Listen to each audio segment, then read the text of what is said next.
Olá, tudo bem com você? Espero que sim, porque hoje uma nova série começa aqui no canal, a história de Garten of Banban, que basicamente vai ser sobre a história de Garten of Banban. Tipo, tá literalmente no nome, não precisava explicar isso. O episódio de hoje, o primeiro, vai ser sobre o Givanium e tudo que temos sobre ele até hoje.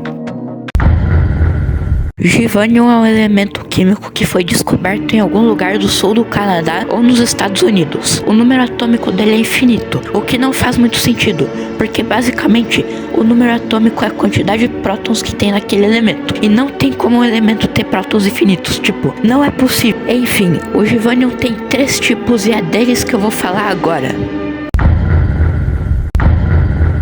O Givanium puro é o Givanium sem nenhuma mistura, só Givanium. Ele pode ter diferentes concentrações, que podem ser misturadas para dar vida a um caso. Um exemplo é em Garten of Banban 3, que misturamos diferentes concentrações para dar vida na abdalina. Sim, aqueles Givaniums coloridos eram as diferentes concentrações do Givanium.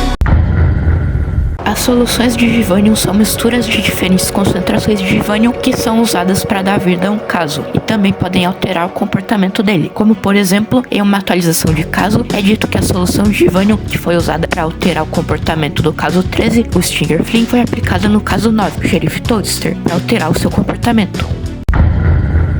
As misturas de DNA são as misturas de qualquer um dos outros tipos de Givanium que eu já citei com genomas. Caso você não saiba o que são genomas, são basicamente o DNA, o que fazem os seres vivos funcionarem como eles devem. Então, por exemplo, se um caso do tipo 2 tiver um genoma humano, ele terá uma inteligência maior e poderá falar. Normalmente os casos perdem todas as suas memórias quando são criados, mas alguns ainda se lembram de algumas coisas, e até acham que são os doadores dos seus genomas. Alguns exemplos são o caso 6, Banban, que acha que é o Dr. Uffman Adam, e o caso 7, Bambalina, que acha que é a professora Waverly Maisel. Então esses foram os tipos de Givanium, mas ainda tem mais coisas sobre o Givanium, e o que eu vou falar agora são os efeitos.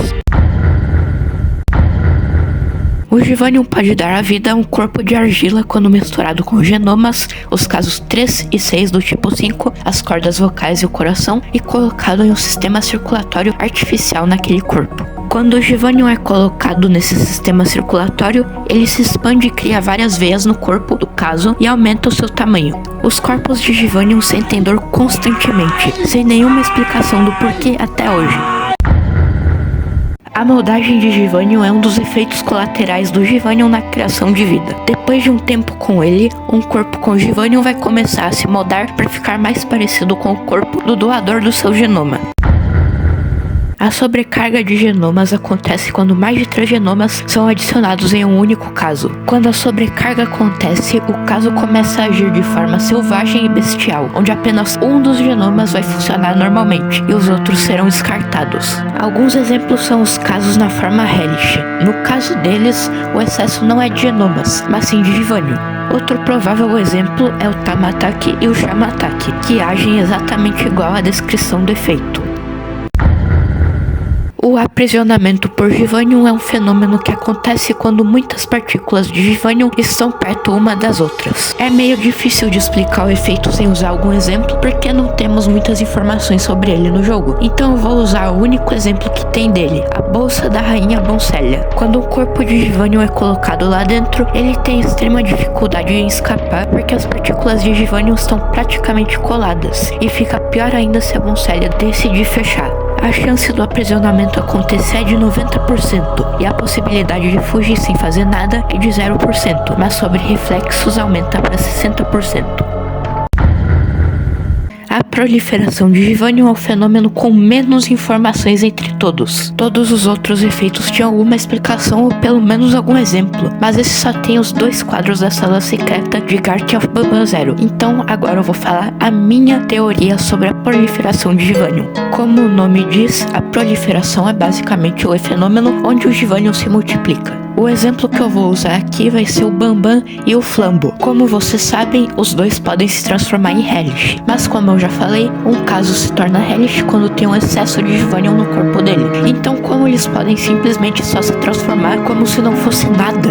A resposta é a proliferação de Givanium. O Givanium do Banban começa a se proliferar quando ele sente emoções ruins, e o Flambo pode simplesmente controlar esse processo. É bom lembrar que isso foi apenas uma teoria, não foi nada confirmado ainda sobre a transformação Hellish deles. Como visto em Garten of Banban 7, o Givanium é um material inflamável, e quando entra em contato com o fogo, pode até explodir. O tipo 1 de casos é um tipo de casos que foi feito exclusivamente pro Givanium, que é o único caso desse tipo. Então esse foi o primeiro episódio de A História de Garten of Banban. Espero que tenham gostado, um abraço e tchau!